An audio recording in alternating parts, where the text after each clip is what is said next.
జై శ్రీరామ్. హనుమంతుడు రాముని దగ్గరకు తిరిగి బయలుదేరుతూ అరిష్టమనే పర్వతము దగ్గరకు వెళ్ళాడు.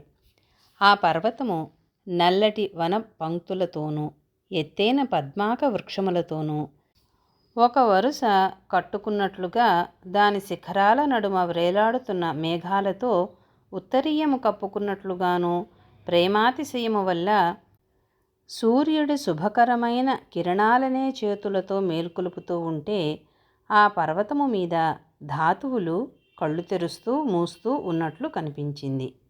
ఆ పర్వతము మీద జల ప్రవాహాల గంభీర ధ్వనులు వేదాధ్యయనము చేస్తున్నట్లుగా, అక్కడి సెలయేళ్ళు వివిధ ధ్వనులు తాళ మృదంగాది ధ్వనులతో సంగీతము ఆలాపిస్తున్నట్లుగా వినిపించినవి. ఎంతో ఎత్తు ఎదిగిన దేవదారు వృక్షాలతో ఆ పర్వతము చేతులు పైకెత్తి తపస్సు చేస్తున్న మహర్షిలాగా కనిపించినది. ఆ పర్వతము మీద నుంచి అన్ని వైపులా పడుతున్న జలపాతాల ఘోషలు రొదలు పెడుతున్నట్లు వినిపించినవి. కదులుతున్న నల్లని శరత్కాల వనాలతో ఆ పర్వతము వృద్ధాప్యము వచ్చినవాడు వణుకుతున్నట్లుగా తోచింది. గాలి తాకిడికి ఆ పర్వతము మీద ధ్వని చేస్తున్న వెదుళ్ళు పిల్లన గ్రోవులు ఊదుతున్నట్లుగా వినిపించినది.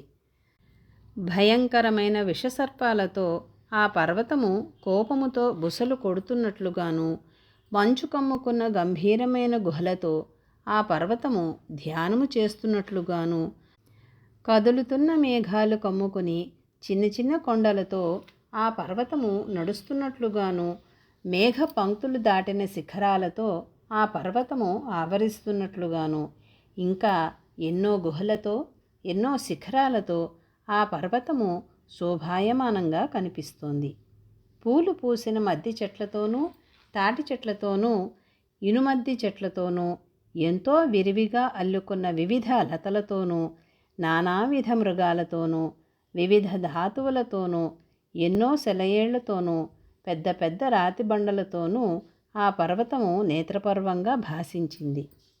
జై శ్రీరామ్.